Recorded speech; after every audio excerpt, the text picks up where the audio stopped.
Vem urgente, pode botar o nosso selinho de urgente, enquanto não faz a vinheta, bota o selo. Aí, esse selinho de urgente aqui.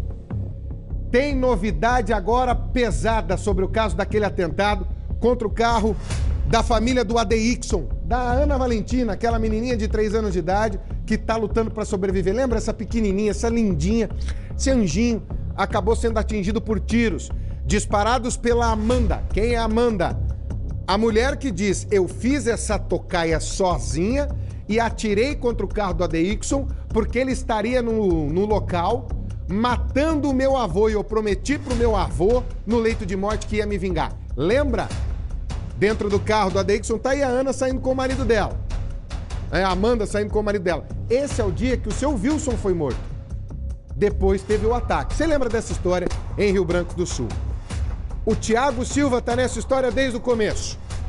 Tem novidade agora porque, Thiago, sobre o atentado há muitas dúvidas. A Amanda, já sabemos, não fez sozinha.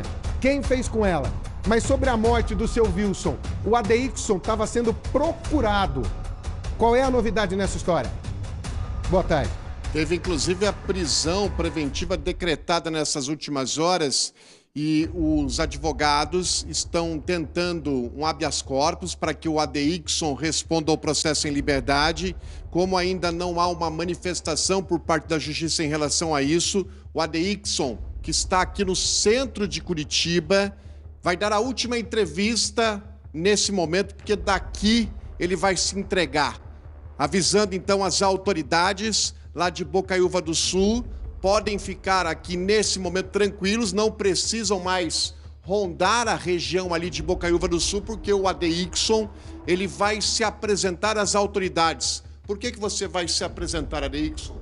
Então, como eu falei desde o começo, estou falando agora, estou me apresentando porque eu não sou vagabundo e porque eu não sou bandido e que eu não devo nada, entendeu? Você é inocente? Isso, eu sou inocente, estou me apresentando espontânea vontade. Você sabe que você vai ficar preso? Sim, eu sei.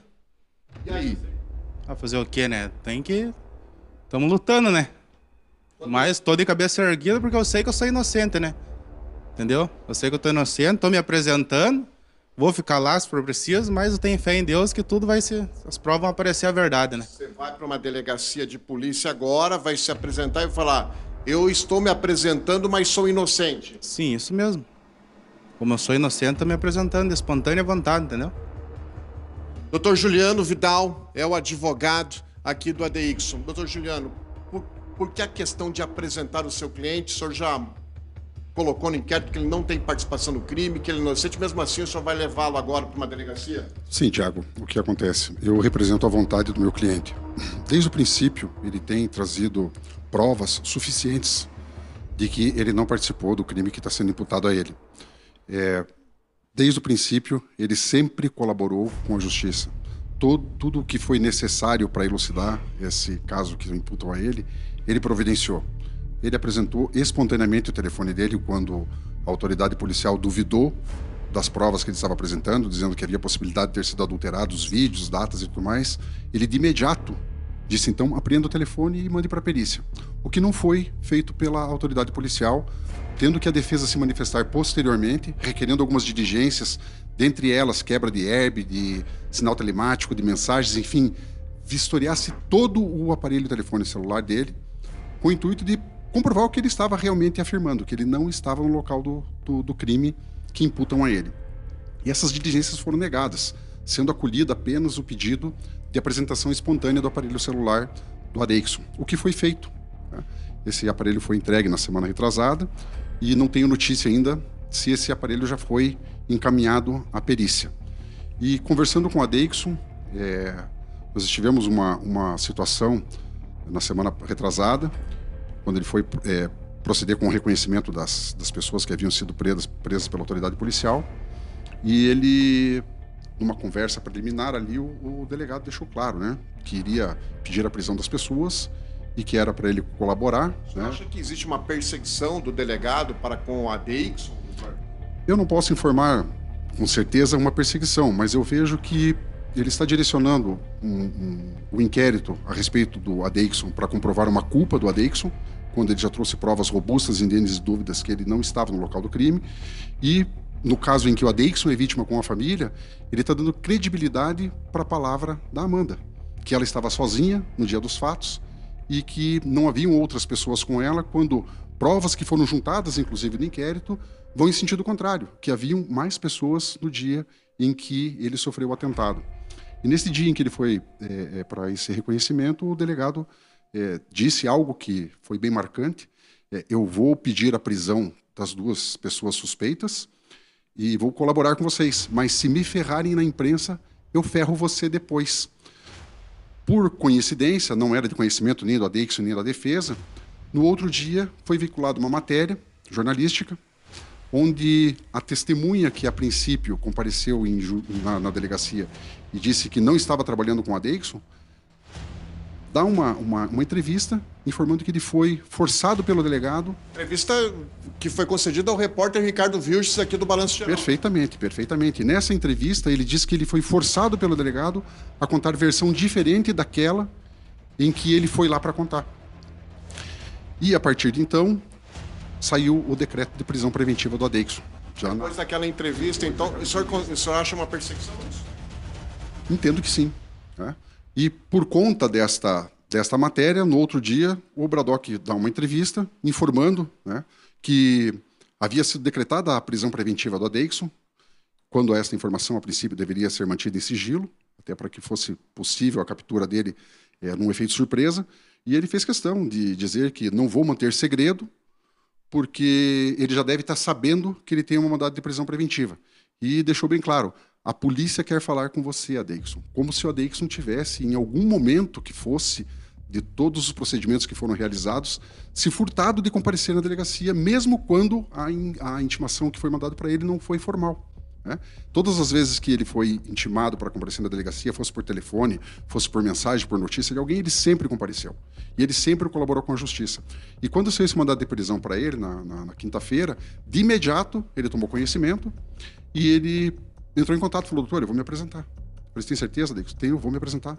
Eu não sou bandido, não estou ameaçando ninguém, eu não estou forçando ninguém a mentir a meu favor, eu não sou vagabundo. E eu falei: perfeito, eu primeiro preciso ter acesso aos autos que decretaram sua prisão preventiva. Eu entendo que seja mais prudente. E como foi negado o acesso aos autos, já está com o mandado de segurança impetrado, buscando a abertura desse acesso, pelo fato de não ter ainda uma resposta por parte do judiciário,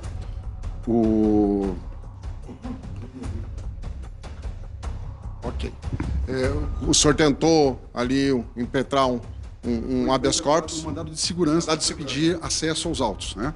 E como ainda não houve uma decisão desse mandado de segurança, o Adeixo se sentindo incomodado com a situação de ter um mandado de prisão, e ele sempre me informando: doutor, eu não sou vagabundo, eu não sou bandido, eu não tenho por que ficar foragido. E hoje ele insistiu dizendo: doutor, me apresente hoje ou eu vou sozinho. Eu falei: eu vou te apresentar. Então vamos fazer o seguinte, doutor. Vamos fazer o seguinte, Adeixo. A gente vai até a delegacia com você para confirmar a tua apresentação lá, tá bom? Beleza, positivo.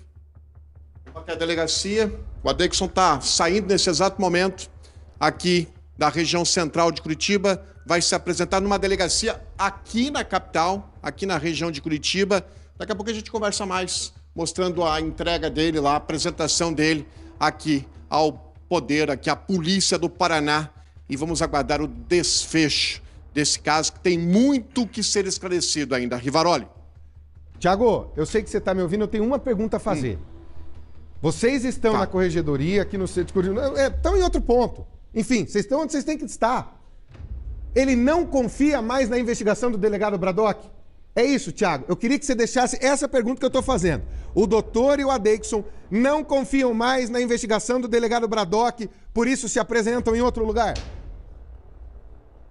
Doutor, rapidinho. O senhor não confia na investigação que foi feita em Bocaiúva do Sul? O que eu tenho percebido no decorrer tanto do caso que envolve o Adeixo como autor e como vítima, existem várias diligências que poderiam já ter sido realizadas que não constam ainda no caderno processual, no caderno de inquérito. E por conta disso que está sendo feita essa apresentação dele hoje, e teremos posteriormente uma reunião com o Ministério Público, caso ele receba a gente, para que sejam realizadas as diligências que foram requeridas pela defesa, né, no sentido de comprovar onde estava Adeixo no dia do fato que vitimou o Sr. Wilson. Rapidamente, Adeixo. Você não confia na investigação? Pelo que tá se dirigindo de todos os casos, no momento até agora não, né? Porque desde o começo eu tô provando minha inocência, apresentando vídeo, tudo quanto é coisa, me disponibilizando a tudo que o delegado pediu e ele continua insistindo que eu tenho culpa, que eu sou culpado, até tô indo preso, tô me apresentando inocentemente, se, no caso com certeza vou ser preso, né? Inocente, com uma filha de 3 anos no hospital, que levou um tiro na cabeça, correndo risco de vida e morte, com uma filha de 3 meses que eu tenho em casa, que depende de mim, minha família depende de mim. Eu tô sem poder trabalhar, tô sem poder quase manter contato. Nesse momento eu não posso estar junto com a minha filha por causa de tudo que está acontecendo. Eu tive que sair da minha casa, da minha residência, que minha residência é em Bocaiúva, por motivos de ameaças, entendeu? Que até a própria reportagem apresentou que ela falou que ia voltar para terminar o serviço, no caso, por segurança da minha família e por minha segurança. Então, desde o começo, eu tô lutando para provar minha inocência, entendeu? E nós estamos aí até quando for preciso, foi que nem eu falei na primeira reportagem, entendeu? É a última entrevista do Adeilson por enquanto. Ele tá indo agora se apresentar para a autoridade policial. A gente vai junto, vai mostrar aqui no Balanço Geral. Riva. Olha, Thiago, eu vou ser bem honesto, vou ser bem sincero. Você sabe que eu trabalho assim com você a vida inteira. Claro. O Adeilson e a família precisam entrar num programa de proteção à testemunha. Precisam. A família já saiu de Bocaiúva do Sul por causa de ameaça. Eles têm filhos pequenos. Tem uma filha internada no hospital lutando para sobreviver. Não é? Tem testemunha dizendo, não, eu estava trabalhando com a Adeilson num dia. Olha, mandaram eu falar tal coisa. O Ministério Público precisa olhar para o Adeilson, precisa olhar para a família dele, precisa olhar para esse rapaz que diz que estava com ele, ou que alega ter mudado um depoimento porque mandaram e pôr num programa de proteção à testemunha.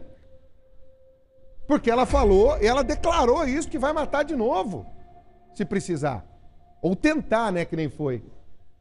Isso tá errado, gente. Tem caroço nesse angu. O espaço está aberto para o Dr. Bradock, que sempre trabalhou com muita correção com o Balanço Geral, mas as acusações são muito graves. E o doutor já deixou claro, a história é esse ponto final.